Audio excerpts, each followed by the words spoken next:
नमस्कार। प्रारब्ध पर आप सभी का स्वागत। मैं अवनीश। हमारे साथ हैं ओंकार चौधरी सर, दी ओंकार चौधरी शो और ओसी नेटवर्क। सर आपका बहुत बहुत स्वागत। नमस्कार। नमस्कार अवनीश जी, याद करने के लिए आपके दर्शकों को भी मेरा नमस्कार। जी सर, धनखड़ साहब का जब से इस्तीफा हुआ और बड़ा स्पष्ट उन्होंने बताया कि जो कारण दिए कि ओ, अपने स्वास्थ्य कारणों की वजह से उनका इस्तीफा हुआ। उसके बाद बहुत सारी बातें हुई, हर तरह की थ्योरीज आई, लेकिन आपसे भी मैंने इस पे डिटेल बात किया। सारी थ्योरियां अपनी जगह अभी भी बनी हुई हैं। बहुत सारे जितने सवाल उठाए गए अलग अलग खेमे द्वारा, वो सारे अनुत्तरित हैं। और इसलिए अभी भी हम ये नहीं कह सकते या कोई निर्णय नहीं ले सकता या किसी निष्कर्ष पर नहीं पहुंच सकता कि धनखड़ साहब का इस्तीफा क्यों हुआ। लेकिन कांग्रेस धनखड़ साहब को लेके बहुत परेशान है और कांग्रेस के इकोसिस्टम के तमाम लोग, जिनमें उद्धव ठाकरे के सिपा सलाहकार भी आते हैं, कहने लगे साहब धनखड़ साहब लापता हैं, धनखड़ साहब कहाँ हैं। सर मैं परेशान हो गया। मुझे भी लगा कि हमारे एक भूतपूर्व राष्ट्रपति जिनका इस्तीफा हो गया वो कहाँ है। तो कांग्रेस के साथ मैं भी तलाश में लग गया था सर। और मैं बड़ी विनम्रता से सर आपको बड़ी खुशी खुशी ये समाचार दे रहा हूं, दर्शकों को भी दे रहा हूं। और कांग्रेसी अगर ये वीडियो देख रहे हो तो उनसे अपील है कि सवाल पूछने वाले उन सारे लोगों तक पहुंचा दें। सर धनखड़ साहब का पता चल गया है सर। धनखड़ साहब स्वास्थ्य लाभ ले रहे हैं और अपने उपराष्ट्रपति भवन, जो कि सेंट्रल विस्टा के नए कैंपस में मौजूद है, वहीं हैं। न उनसे कोई घर खाली कराया गया, उनके पास वाहन सुविधा भी है। और तो और उपराष्ट्रपति रहते हुए जो उनके निजी सचिव थे, उन्हीं को, भूतपूर्व राष्ट्रपति को भी निजी सचिव मिलता है, ऐसे प्रावधान है। वो अधिकारी उनके साथ भी काम कर रहे हैं। सर कांग्रेस धनखड़ साहब के आगे पीछे इतना क्यों घूम रही है? और आखिर अब धनखड़ साहब का पता लग गया है, मुझ जैसे एक अदने को पता लग गया है, तो क्यों नहीं बुके लेके और तमाम चीजें लेके धनखड़ साहब के पास पहुंच जा रहे हैं। धनखड़ साहब तो कुछ नहीं बोल रहे हैं। तो एक कहावत याद आती है सर, तू कौन मैं खाम खा। क्या कहेंगे सर? देखिए, ये धनखड़ साहब में सत्यपाल मलिक को तलाश कर रहे थे और वो सत्यपाल मलिक इनको धनखड़ साहब में मिला नहीं। अब निराश हैं, हताश हैं और कभी कपिल सिब्बल को आगे करके प्रेस कॉन्फ्रेंस करवा रहे हैं, कभी खुद से सवाल खड़े करवा रहे हैं। इकोसिस्टम इनका है ही, लुटियन मीडिया में इनके शुभचिंतक हैं ही। याद करिए अवनीश जी, जब ये खबरें प्लांट की गई या निकल करके सामने आई कि बहुत सारी घटनाओं की कड़ी के रूप में उनका एक इस्तीफा हुआ है, वो कुछ ऐसे काम कर रहे थे जो सरकार को पसंद नहीं थे या सरकार के खिलाफ जाने की आशंका पैदा हो गई थी, तो उनको कहा गया कि भाई आप अब इस्तीफा दे दीजिए और घर जाइए। ये तो एक थियरी आ रही है। दूसरी ये कि भाई अस्वस्थ थे। कम से कम 3 प्रोग्राम्स में तो हमारे आपके सबके सामने है कि जब वो लगभग अचेत होते हुए दिखाई दिए थे और एम्स में भी भर्ती रहे। खुद प्रधानमंत्री ने उनकी कुशल क्षेम जानी थी। वहां से जब वो बाहर आए तो फिर उत्तराखंड के एक प्रोग्राम में वो अचेत हो गए थे, फिर दिल्ली के एक प्रोग्राम में भी अचेत हो गए थे। इसका मतलब ये है कि उनका स्वास्थ्य वाकई उनका साथ नहीं दे रहा था। उम्र भी हो रही है, 73-74 साल की उनकी उम्र है। तो इसलिए जो है, अगर उन्होंने कहा है, अपने इस्तीफे में भी लिखा है कि मैं स्वास्थ्य कारणों से और मुझको ये सलाह दी गई है चिकित्सकों के द्वारा, और बहुत सारे लोगों ने तो किस्से कहानियां बनाने में तो हम लोग अव्वल दर्जे के हैं ना। जैसे ये कहा जाता था कि वो अपनी पत्नी को भी डायस पे बैठाते थे अपने साथ में, वो उसके लिए उनका अधिकार नहीं था। एक्चुअल में उनकी पत्नी उनके स्वास्थ्य को लेकर के, उनका परिवार उनके स्वास्थ्य को लेकर के बहुत चिंतित था। वो बिना उनको अकेले नहीं छोड़ती थी और उनके साथ ही जाती थी हर जगह पर। इसलिए किस्से कहानियां बनाने वालों को तो खुली छूट है इस देश में, वो कुछ भी किस्से कहानियां बना सकते हैं। अब आते हैं इस बात पर कि जब ये इस्तीफा हुआ और किस्से कहानियां शुरू हुई, तो याद करिए कि क्या कहा गया। एक टीवी चैनल ने ये ब्रेकिंग चलाई कि राष्ट्रपति भवन से लौटते ही धनखड़ साहब ने अपना सामान पैक कराना शुरू कर दिया और वो तुरंत जो है उपराष्ट्रपति भवन छोड़ने जा रहे हैं। तब तक तो अलॉट भी नहीं हुआ था, जो 8 कमरे के हाउस के लिए वो एंटाइटल हैं, वो अलॉट भी नहीं हुआ था, कोई ऐसी बात भी नहीं हुई थी। और तभी ये पूछा जाने लगा था कि सरकार उनके साथ ऐसा मिसबिहेव क्यों कर रही है कि उनको तत्काल जो है अपना सामान बंधवाना पड़ रहा है और वो शिफ्ट होने के बारे में सोच रहे हैं। तो एक्चुअल में अवनीश जी, इन लोगों को चाहिए बहाना, किसी भी तरीके से प्रधानमंत्री को हिट करने के लिए, या जो उनके सेकंड इन है इस समय, प्रोटोकॉल के तहत तो और वरिष्ठता के तहत तो निसंदेह राजनाथ सिंह है, लेकिन इस समय जो सरकार की कमान अगर किसी के हाथ में है तो वो अमित शाह हैं। अमित शाह ही बहुत सारे अहम फैसले लेते हैं। तो ये प्रधानमंत्री के बाद अगर किसी को निशाने पर लेते हैं तो वो अमित शाह।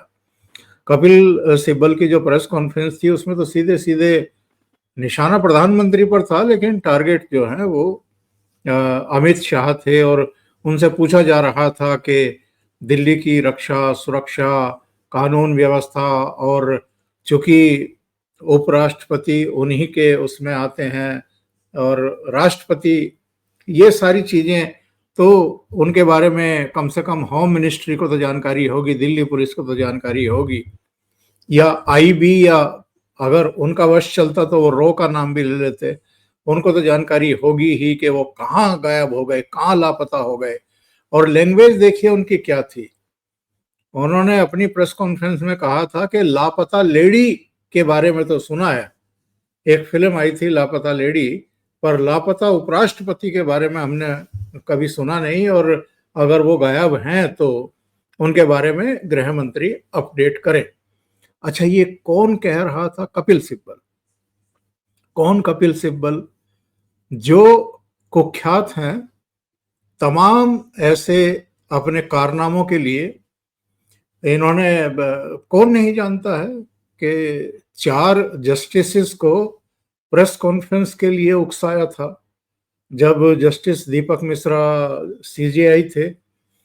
इन्होंने ये जो है महाभियोग लेकर के आ रहे थे। वो तो भला हो एम वेंकैया नायडू उस समय सभापति थे, राज्यसभा के उपराष्ट्रपति थे, उन्होंने उसको खारिज कर दिया।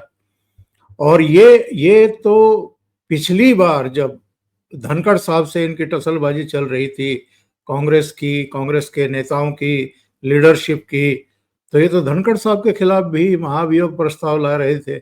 इन्होंने वो मुहिम शुरू करा दी थी। अब अचानक से ये सब पूरा प्रकरण हुआ है तो इनको धनखड़ साहब की याद सताने लगी है। एक बात और, धनखड़ साहब ठीक है, स्वास्थ्य कारण हो सकता है, लेकिन मैं कहता हूं कि चलो दूसरा कारण है जिसको लेकर के तमाम तरह की चर्चाएं जो है मीडिया में इन दिनों चल रही है, और एक शगल सा भी बन गया है उसको लेकर के। तो सवाल सबसे बड़ा ये उठता है कि चाहे मल्लिकार्जुन खड़गे हों, चाहे जयराम रमेश हों, चाहे जया बच्चन हों, जितने आप, संजय सिंह से लेकर के तमाम लोग, इन लोगों ने किस तरह का बिहेव किया था धनखड़ साहब से जब वो सभापति थे, और जब तक उनके स्वास्थ्य को लेकर के कोई चिंता किसी तरफ से नहीं थी, कोई किसी तरह का चेकअप भी नहीं हुआ था, ट्रीटमेंट भी शुरू नहीं हुआ था, वो अचेत भी नहीं हुए थे, स्वस्थ थे, और इनको नियम कायदे कानूनों के हिसाब से ही काम करने और सवाल उठाने और चर्चाएं करने के लिए वो बाध्य करते थे। कई बार डांटते भी थे, डपटते भी थे, कई बार हंस करके चीजों को टाल भी देते थे, मैनेज करते थे। तो तब रोजाना खड़गे साहब को, सदन शुरू होता था और खड़गे साहब खड़े होकर के उनसे जिरह करने लगते थे, कहते थे कि नहीं, प्रश्नकाल स्थगित कर दीजिए, शून्यकाल स्थगित कर दीजिए, इस विषय पर आप सबसे पहले जो है चर्चा कराइए। और रोजाना अवनीश जी 40-40, 50-50, 60-60 काम रोको प्रस्ताव, स्थगन प्रस्ताव जो है वो लाए जाते थे, एक ही विषय को लेकर के 10-10, 12-12, 15-15 दिन तक स्थगन प्रस्ताव एक ही विषय पर रद्द हो गया, खारिज कर दिया, फिर उसी पर जो है स्थगन प्रस्ताव। तो सबसे ज्यादा परेशान किसने किया है? और नंबर 2, अगर उनको जाना पड़ा, और मैं कहता हूं कि संदिग्ध स्थितियों में ही जाना पड़ा, सबसे बुरे से बुरी स्थिति में जाना पड़ा, तो भाई उसके लिए कौन जिम्मेदार है?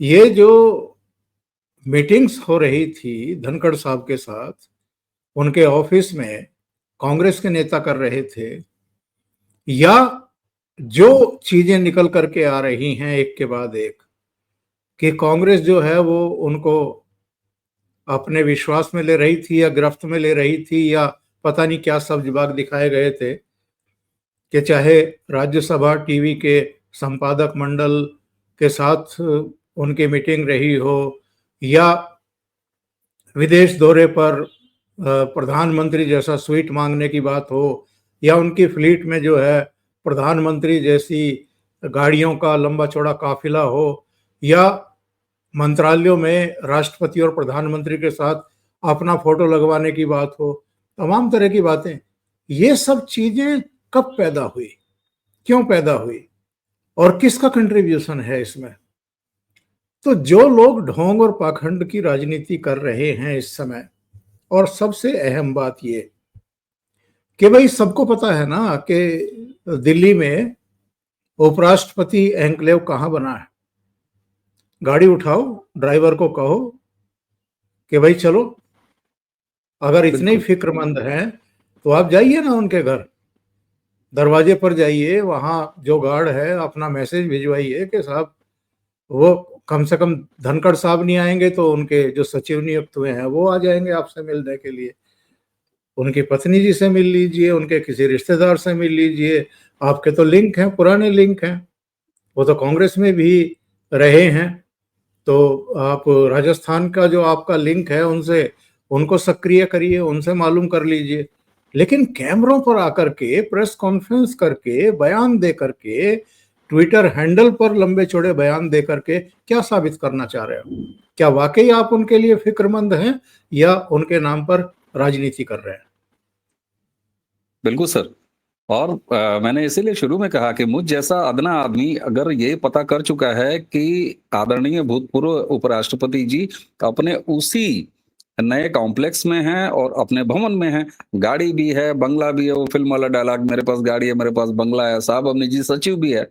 सर, एक तरफ राहुल गांधी संवैधानिक संस्थाओं पर लगातार ऐसे वार कर रहे हैं, या ये कहिए कि उनकी प्रामाणिकता और उनकी जो न्याय प्रियता है उसको ही कटघरे में खड़ा कर रहे हैं। दूसरी तरफ ये वही कांग्रेस पार्टी है जो ऐसे ऐसे लोगों को राष्ट्रपति बना चुकी है, मुझे दर्शकों के सामने दोहरा देने में कोई हर्ज नहीं। स्वर्गीय सही है। ज्ञानी जैल सिंह, उन्होंने कहा इंदिरा गांधी हमारी मालिक है, हमारी नेता है, अगर वो कहेंगी तो मैं झाड़ू लगाऊंगी। यहां तक प्रतिभा पाटिल, उनकी एकमात्र उपलब्धि की वो अच्छा खाना बना के खिलाती थी इस गांधी परिवार को, इससे ज्यादा कोई उपलब्धि नहीं। एक ऐसा उपराष्ट्रपति जो जाते जाते अपनी जिहादी मानसिकता को प्रकट करके चले गए। इसके बिल्कुल। पहले नौकरी के दौरान जब वो नौकरशाह थे विदेश में, तो उन्होंने क्या क्या कांड किए हैं वो सारा कुछ है। क्या ये परिवार इस मानसिकता का शिकार अभी भी है कि ये अपने आप को पैदाइशी इस देश का मालिक समझता है? और दूसरा, राहुल अब जब ये समझ चुके हैं, मान चुके हैं और ये स्थापित हो चुका है कि नरेंद्र मोदी को वो इलेक्शन में नहीं हरा सकते, तो वो अराजकता पैदा करके बांग्लादेश दौराने, क्या ये परिवार अब पूरी तरीके से हिंसा, अराजकता, इसके अलावा अब इन्हें भारत में चुनाव जीतने की दूर दूर तक कोई संभावना नहीं दिखाई दे रही है? ये मान बैठे हैं कि अब हम नहीं आने वाले, उसमें 27 का चुनाव, बिहार का चुनाव, 29 का लोकसभा चुनाव, उसके आगे कई ऐसे लोकसभा चुनाव रख लीजिए। क्या कांग्रेस ने मान लिया है कि भारत अब कांग्रेस मुक्त हो चुका है? देखिए, अगर तकनीकी तौर पर देखें अवनीश जी, तो बस 3 राज्यों में इनकी सरकारें और इनके अपने मुख्यमंत्री बचे हैं। एक समय था जब मुझे याद है, मैं एआईसीसी कवर किया करता था उन दिनों अमर उजाला के लिए। विपक्ष में रहते हुए भी कई राज्यों में इनकी सरकारें थी उस समय, अटल जी के समय की बात कर रहा हूँ, अटल अडवाणी जी के एरा की समय बात। उस समय भी कई राज्यों में इनकी सरकारें हुआ करती थी, और जब उससे पहले सरकारें थी पीवी नरसिम्हा राव की, तो उस समय तो मुझे याद है कि 17 या 18 राज्यों तक में इनकी सरकारें थी, और राज्यसभा में भी इनका लगभग बहुमत था, और इनके सहयोगियों का भी। अब आप देखिए, राज्यसभा में भी अब संख्या किस तरीके से घटती जा रही है और भारतीय जनता पार्टी की बढ़ती जा रही है, क्योंकि राज्यों में अगर आप सिमट रहे हैं तो फिर राज्यसभा के मेंबर कहाँ से चुन करके आएंगे। अच्छा, नॉमिनेट आप करवा नहीं सकते, राष्ट्रपति अब उनको नॉमिनेट करेंगे जिनको मोदी जी की कैबिनेट कहेगी। तो इसलिए इनके दिग्गज से दिग्गज, जो सो कॉल्ड दिग्गज, दिग्गज कहना भी ठीक नहीं है, सो कॉल्ड दिग्गज भी राज्यसभा नहीं जा पा रहे, उनको नवाज नहीं पा रहे। अच्छा, पहले मैडम के इशारे पर जो है, कौन राज्यपाल लगेगा, कौन उपराज्यपाल लगेगा, कौन राष्ट्रपति बनना है, कौन उपराष्ट्रपति बनना है, कौन केंद्रीय कैबिनेट में आएगा, किस राज्य का कौन मुख्यमंत्री बनेगा, फिर उनके तहत जो कैबिनेट बन रही है उसमें किस किस को मंत्री बनाना है, उसका भी क्राइटेरिया इनके दिमाग में रहता था कि कौन कमाऊ पूत साबित होगा, कौन नहीं होगा। तो तमाम चीजें इन्होंने एक्चुअल में ऐश कूटी है इस देश में। और जो स्थिति जो है, मेरे विचार से, बल्कि वो उदाहरण देना भी ठीक नहीं होगा कि ब्रिटिश राजशाही का नाम तो सबने सुना है, लेकिन इस तरह की दखलंदाजी सरकार के कामकाज में, या इस तरह का करप्शन, या इस तरह की वसूली, कम से कम उन लोगों ने तो नहीं ही कराई होगी। इतने बिल्कुल। एथिक हो रहे होंगे कि भाई, लेकिन इनके तो सारे भंडे फोड़ हो रहे हैं। माँ बेटा ने क्या किया है, नेशनल हेराल्ड में अब चार्जशीट दाखिल हो चुकी है। दामाद ने उस समय यूपीए सरकार रहते हुए, मनमोहन सिंह की सरकार रहते हुए, क्या गुलगपाड़े किए हैं, सबके सामने अब खुल करके आ रहा है। और उनकी संपत्ति भी, उनकी जमीनें भी अटैच हुई हैं, उनके खिलाफ अब मामला राउज एवेन्यू कोर्ट में, सीबीआई की स्पेशल, ईडी की स्पेशल कोर्ट में भी पहुंच गया है। देर सवेर इसमें फैसले आएंगे, और फैसले आएंगे तो फिर बहुत कुछ होने वाला है अवनीश जी, उसका इंतजार ये देश कर रहा होगा। लेकिन मैं ये कह रहा हूं कि साहब, आप अ, किसकी आंखों में धूल झोंकना चाहते हैं? जिस जिस तरह के कर्म कांड आप कर चुके इस देश में, और एक समय तो ऐसा भी था ना, वो हम कैसे भूल सकते हैं, जिनसे ये समर्थन ले रहे थे, जिनके समर्थन पर सरकार टिकी हुई थी मनमोहन सिंह की, उन्हीं के खिलाफ इन्होंने सीबीआई की फाइलें खुलवा दी थी। बिल्कुल।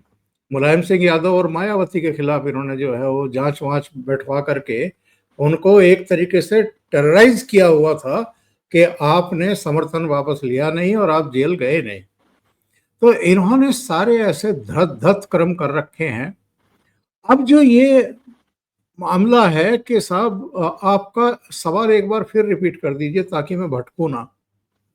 नहीं, मैं यही कि ये मान चुके हैं, इनका अंतः मन भी ये स्वीकार कर चुका है हाँ, कि मोदी को यस, चुनाव में नहीं हरा सकते।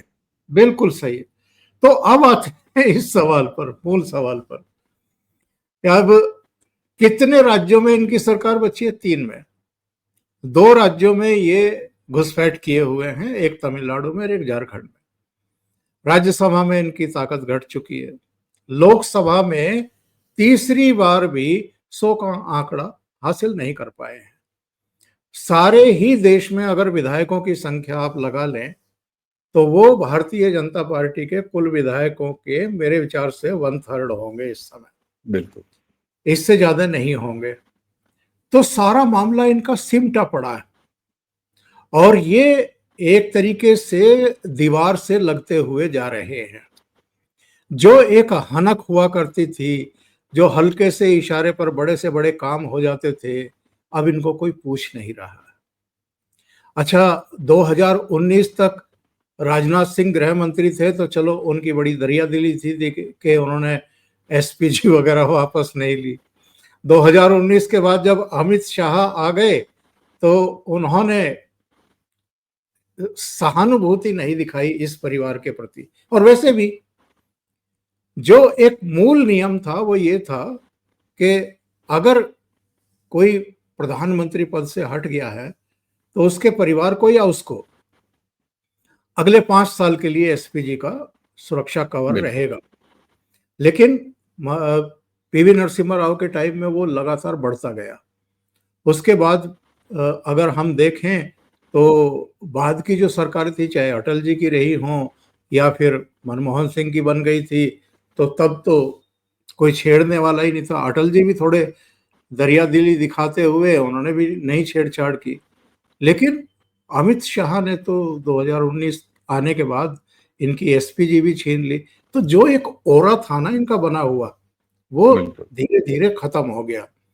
अच्छा, किस कीमत पर क्षेत्रीय दल या कांग्रेस से निकले हुए लीडर आगे बढ़े थे, चाहे शरद पवार हो, ममता बनर्जी हो, केसीआर पहले उधर थे, लेकिन केसीआर का भी जो शुरुआती है वो तो कांग्रेस का ही रहा है, ऐसा सुनते हैं। तो ये जगन मोहन रेड्डी, उनके पिताजी हेलीकॉप्टर दुर्घटना में मारे गए, लेकिन जगन मोहन रेड्डी भी मूलतः तो कांग्रेसी ही थे। तो इन सारे लोगों ने कांग्रेस की जो राजनीतिक जमीन थी वो खाई है। और जिस कांग्रेस के साथ पहले कभी ब्राह्मण, दलित और मुस्लिम वो एकजुट हुआ करता था, वो धीरे धीरे अलग अलग घटनाओं की वजह से, पहले DS4 बनी, फिर बीएसपी बनी, तो काशीराम और मायावती दलितों को ले गई। फिर अलग अलग राज्यों में, चलो ये तो उत्तर प्रदेश और पंजाब और मध्य प्रदेश और कुछ दूसरे राज्यों में इन्होंने कांग्रेस का दलित वोट खाया, लेकिन बाकी राज्यों में भी वो छिटक गया इनसे, क्योंकि इन्होंने दलितों की बात तो बहुत की, उनके नाम पर राजनीति तो बहुत की, लेकिन उनके कल्याण के लिए कुछ नहीं किया, तो वो छिटका। फिर ये विवादित ढांचे का जब ध्वंस हुआ तो मुस्लिम जो है वो छिटक गया। और जब भारतीय जनता पार्टी में अटल जी का प्रादुर्भाव हुआ, उनका उभार हुआ, तो फिर बहुत बड़ी संख्या में ब्राह्मण भी शिफ्ट हुआ। और एक समय देखिए आप कि लंबा हो जाएगा मामला, लेकिन मैं छोटे में बताता हूं कि एक समय था जब भारतीय जनता पार्टी को बनियों ब्राह्मणों की पार्टी कहा जाता था या अर्बन बेस पार्टी माना जाता था। बिल्कुल। लेकिन साहब उसके बाद कैसा क्या मूलभूत बदलाव हुआ। कांग्रेसी तो आलसी हो गए, जनता से इनका संपर्क टूट गया। मुद्दों को लेकर के जमीन पर संघर्ष करने का या सतत एक संपर्क और संवाद बनाए रखने का जो एक उपक्रम मिनिमम होता है राजनीति में, कि जो आपके संगठन के लोग हैं वो कहीं किसी की गमी हो रही है, किसी की खुशी हो रही है, तो कम से कम वहां जाएं, जाकर के उनसे संपर्क रखें, संवाद रखें और एक मैसेज दें कि भाई कांग्रेस भले ही छोटे स्तर पर लेकिन आपके संपर्क में है, आपके साथ खड़ी हुई है। तो वो सारी चीजें भी कट गई। इधर भारतीय जनता पार्टी ने भी और आरएसएस ने भी और उनके आनुषंगिक संगठनों ने भी जिस तरीके से काम किया है, और 2 सांसदों से शुरुआत करके जो पार्टी अल्टीमेटली इंडिपेंडेंटली 282 सीटें ले आई, फिर 303 सीटें ले आई और उसके बाद 240 भी रही, पर इन्होंने कभी स्यापा तो नहीं किया 240 रहने पर। या जब आडवाणी जी के नेतृत्व में 2009 में लड़ रहे थे तो वो 138 से घट करके 116 पर आ गई थी, तब भी छाती नहीं पीटी, तब भी ईवीएम के सिर पर दोष नहीं फोड़ा कि भाई ईवीएम की वजह से। आडवाणी जी के कुछ बयान आए थे कि इसकी जांच पड़ताल हो या कुछ इस तरह की बात हो, लेकिन उससे ज्यादा कोई सड़कों पर तो किसी तरह का कोई गुस्सा देखने को मिला नहीं। इसके अलावा जो बेसिक मैं अंतर बताना चाह रहा हूं कि पब्लिक के दिमाग से कोई पार्टी कैसे उतरती है और कोई पार्टी कैसे चढ़ती है। ये बस एक प्रकरण और बताता हूं कि जब एसआईटी बनाई थी सुप्रीम कोर्ट ने, और उस एसआईटी ने सिटिंग चीफ मिनिस्टर के तौर पर नरेंद्र मोदी से पूछताछ की थी गुजरात दंगों को लेकर के, तो पूरा 9 घंटे तक पूछताछ हुई थी उनसे।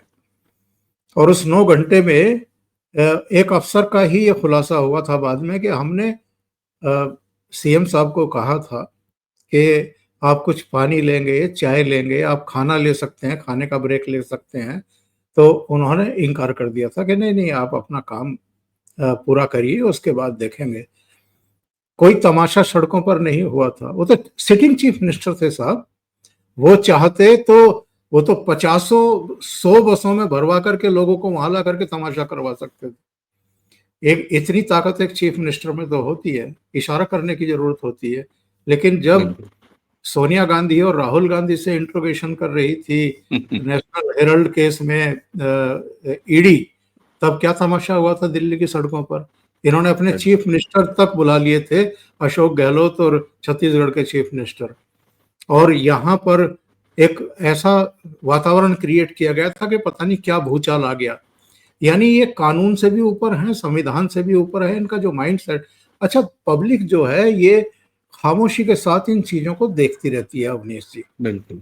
और जब समय आता है तो फिर उसके प्रतिकार करने का तरीका ही एकदम अलग होता है।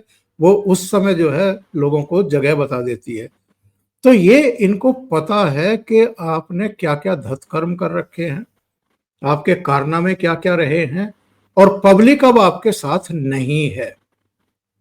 और जब इस बात का एहसास आपको हो जाए, तो अगर कोशिशें सफल नहीं हो रही हैं राजनीतिक रूप से, तो जहां कोशिशें खत्म हो जाती है वहां साजिशें शुरू होती है। चलो।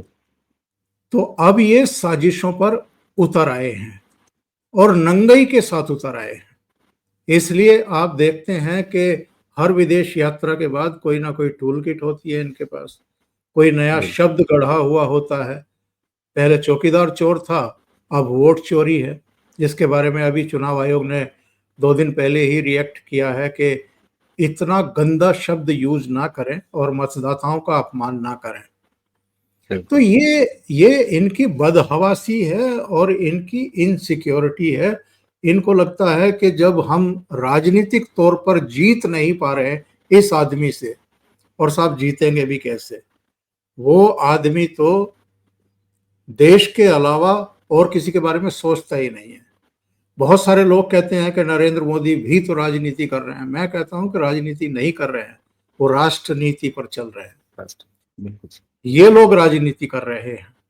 और जो आदमी राष्ट्रनीति पर चल रहा है, जिसका ना कोई जीजा है, ना किसी बहनोई की उनको चिंता है, ना अपने परिवार के लोगों की चिंता है, ना उनको अपना घर भरना है, बल्कि वो तो जब गुजरात के मुख्यमंत्री पद से इस्तीफा देकर के आ रहे थे तो उनके खाते में कोई 55 लाख के आसपास था। उन्होंने अपने चीफ सेक्रेटरी को बुला करके कहा कि साहब ये जो मेरे स्टाफ के लोग थे, मेरा ड्राइवर था, मेरे रसोइये थे, दूसरे लोग तमाम, उनके परिवारों को दे दो, उनके काम आएगा। एक उनका कोई घर था, उसको भी कह दिया कि ये समाज के काम आए, उस समाज के मुझे काम। बिल्कुल। मुझे चाहिए नहीं वो। और इनकी संपत्तियां जब्त हो रही है सर। किसी का शिमला के पास अवैध रूप से बनाया हुआ भव्य बंगला है जिसमें माता जी भी जाकर के रहती हैं, और वो भी जब यहाँ से थक जाती हैं तो आराम करने के लिए पहुंच जाती हैं। ये हिमाचल में, आपको तो पता होगा अवनीश जी, हिमाचल में कोई बाहरी आदमी जमीन नहीं खरीद सकता। नहीं कर सकता। बिल्कुल। तो इसकी ठीक से जांच हो जाए तो ये उसमें भी फंसेंगे। बिल्कुल सर। और वाकई जिस तरीके से आपने पूरा विवरण दिया, धनखड़ साहब का पता लग गया है। कृपया कांग्रेसी हैंडलों को टैग कर दें ये वीडियो, और तमाम कपिल सिब्बल के साथ बाकी लोग चले जाएं। अच्छा लगेगा धनखड़ साहब को भी। लेकिन आपने 100 बात की एक बात सर कही कि ये दरअसल सत्यपाल मलिक खोज रहे थे धनखड़ साहब में, वो जी इन्हें नहीं मिला। और ये भी अपने आप में कोई छोटा संकेत नहीं है कि धनखड़ साहब निश्चित रूप से अपना सामान पैक करा रहे थे, और पैक हुआ होगा, बिल्कुल हुआ होगा। वो उस उच्च प्रतिमान के व्यक्ति हैं। अंदर खाने क्या है, हमने शुरू में ही कहा कि जब तक दोनों पक्ष यानी धनखड़ साहब या सरकार इसमें नहीं बोलती, तब तक सारे प्रश्न कयास के अलावा, अफवाह के अलावा और कुछ नहीं है।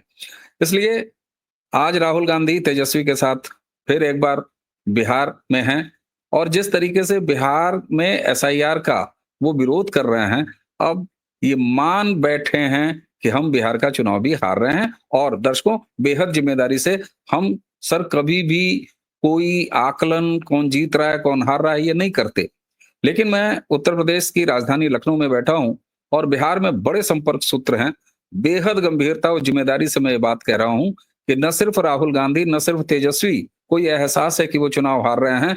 मैं एक छोटा सा गिलहरी अदना सा व्यक्ति, अब मेरे तक भी ये महक और धमक आ रही है कि बिहार का चुनाव एक बार फिर कांग्रेस और तेजस्वी हारने जा रहे हैं। शायद ये अपनी हार की निरंतरता पर एक और बट्टा लगे उसकी पहले की कवायद है। कहते हैं ना वो चूड़ियां पहले एडवांस में तोड़ी जा रही हैं, बाकी जनता ने तो इन्हें चूड़ी विहीन कर ही दिया है। सर आपने बड़े विस्तार से धनखड़ साहब के बहाने कांग्रेस की असली मानसिकता, इनकी असली जमीन और इनके मालिक परिवार की जो एक इनसिक्योरिटी है उसको सामने ले आए। और इस सब इनसिक्योरिटी के लिए सर अंततः हम आप जिम्मेदार हैं, यानी इस देश का मतदाता ही जिम्मेदार है। बिल्कुल। असली मालिक लोकतंत्र का मतदाता होता है। ये 2014 से भारत में देखा जा रहा है, प्रैक्टिकली देखा जा रहा है, नारों में नहीं। सर आपको बहुत बहुत धन्यवाद। आप मुझे आशीर्वाद देते हैं, इसके लिए आपकी विशेष कृपा रहती है। तो दर्शकों इसी के साथ मुझे और ओमकार सर दोनों को आज की ये चर्चा समाप्त करने की आज्ञा दीजिए। नमस्कार, प्रणाम। नमस्कार।